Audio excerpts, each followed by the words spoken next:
When I think about the future, two quotes come to my mind. The first one is from Alan Kay, who was one of the early computer scientists, and he said the best way to predict the future is to invent it. I think that's very true as we look forward and see the myriad of possibilities before us.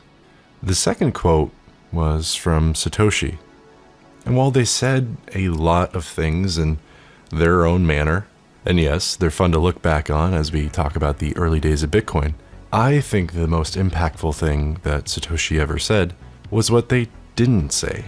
They left us with Bitcoin and blockchain, their gift to us, and let us decide how we're going to use it and how we're going to define its presence in our society moving forward.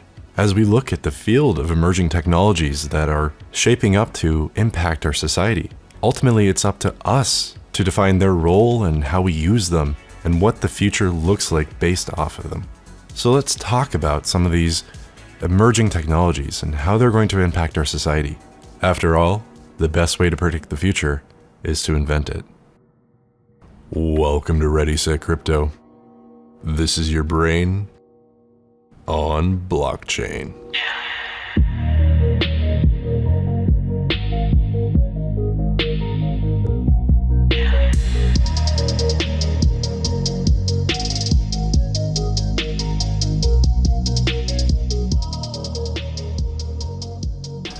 So before we get going, I just want to make a couple quick announcements about Ready Set Crypto. The first is that we have a new website. We're extremely proud of the work that we did, and we hope that you like it too. The second is that we've combined our services, our classes, and our newsletter into one all-you-can-eat package, sort of like Netflix. In this way, you can get everything that we offer.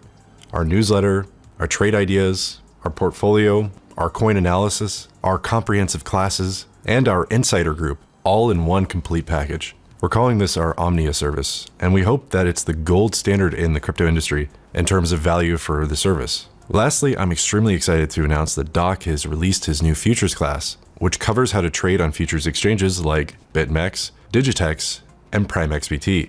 To that end, he's offering a free private webinar on how to trade futures, which hopefully you can profit from, and the sign-up link is in the description below. So with that, let's dive into talking about the future. To that end, I want to start by talking about industrial revolutions. Are you familiar with them? They're defined as profound periods of human ingenuity and rapid technological advancements in which economic systems and social structures are transformed.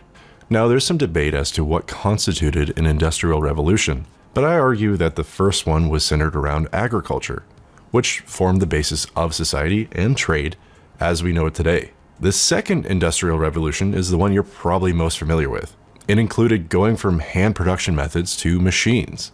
Now, the third industrial revolution, called the digital revolution, was characterized by the digitization of data and widespread propagation of information. While we're still making sense of the effects, it's clear that the world has shifted in the past half century. Central to this revolution is the mass production and widespread use of digital logic circuits, namely the transistor, and its derived technologies, such as the computer, the cell phone, and the internet. That said, the digital revolution lacked adequate data security, as digitized records are vulnerable to modification, deletion, and theft.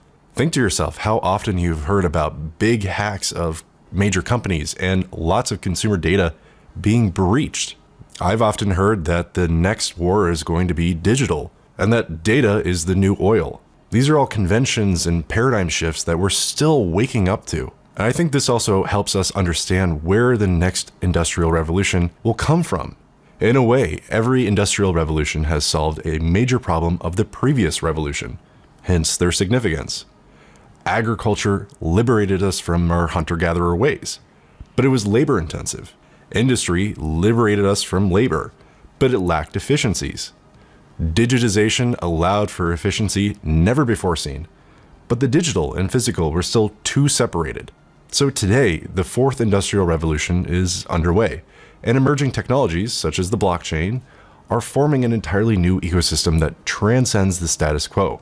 Core components of this new industrial revolution include the Internet of Things, shared computing services like the cloud, augmented and virtual reality, quantum computing, and major leaps and bounds in automation and robotics. And I think central to our interest is the unprecedented advancement in communication and connectivity, which is in turn creating an exponential quantity in data, renewing the need for security. The fourth industrial revolution technologies are expediting the creation of a more secure data-driven digital ecosystem, the foundation of the new digital economy that I champion so frequently. I like to think of this new digital economy as being supported by three pillars of crypto, security tokens, and decentralized finance. But I think they're just the beginning. I mean, think about it. Have you noticed the velocity of disruptive innovation is accelerating across all industries due to a digital transformation? What's also apparent to me is that customer-oriented experiences are central to this new digital economy. Observe that data-enhanced services and products are becoming the new norm. People were tired of taxis, so Uber and Lyft came along. People are tired of being chained to a 9-to-5 job, so the gig economy is really taking off, and startups like WeWork represent the inherent value of that. If you're looking for something to invest in, or just watch, especially in the blockchain space, look for projects that are tapping into this new ethos. It's in your best interest to do so. Look to history for why that is. Those that controlled the means of agriculture became kings. Those that controlled the means of labor became industry titans. Those that controlled the means of digitization became the wealthiest people on the planet. So, who will control the means of the fourth industrial revolution? That remains to be seen, but I do see a confluence of these emerging technologies weaving a tapestry that forms the basis of our new digital economy and digitized society. I think 2019 will be a year that is critical for humanity as we learn to live with ever smarter and more pervasive technology. As we've seen, the technology is not going anywhere. So the question is, where are we going with it? What I argue is that as the fourth industrial revolution unfolds, as technology advances, so will ethics and security, two things that are central to the blockchain ethos and the new digital economy. Debates on securing personal data and people's right to know how technologies like artificial intelligence affects them will be even more heated than they were last year. There's clearly an ongoing and ever-present debate about digital identity and what that looks like. Right now, we're seeing that debate in action as China finishes rolling out its social credit rating system, in which the government will reward or punish people based on behaviors it considers positive or negative. Already, millions of Chinese nationals have been blocked from booking flights or trains as Beijing seeks to monitor and judge each of its 1.3 billion citizens on their behavior and activity. Now, clearly, this is a controversial subject and something that China seeks to implement because it works for China.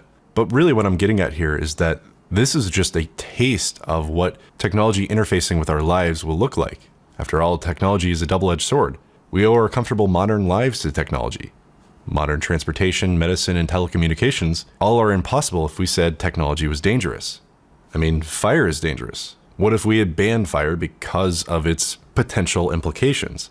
And so you can see that each of the technologies that I've barely scratched the surface on in this video represent this possible implication if used incorrectly.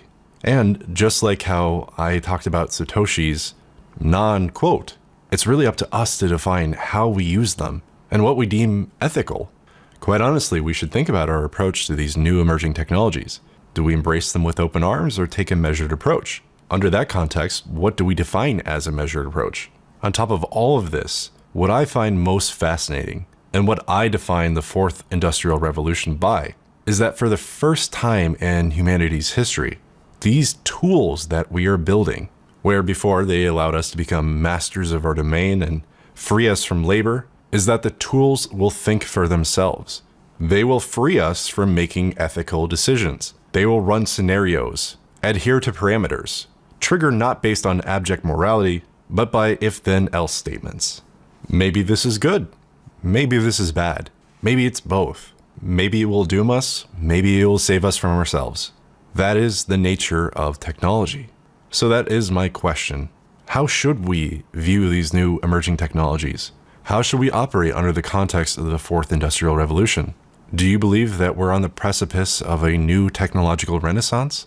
Or do you believe that we should exercise caution? Regardless, I think the next 10, 20, 50 years will be very interesting as we step through the door that we can only peek through the keyhole of right now. So thanks for watching. Let me know your thoughts in the comments below. See you in the next one. Cheers.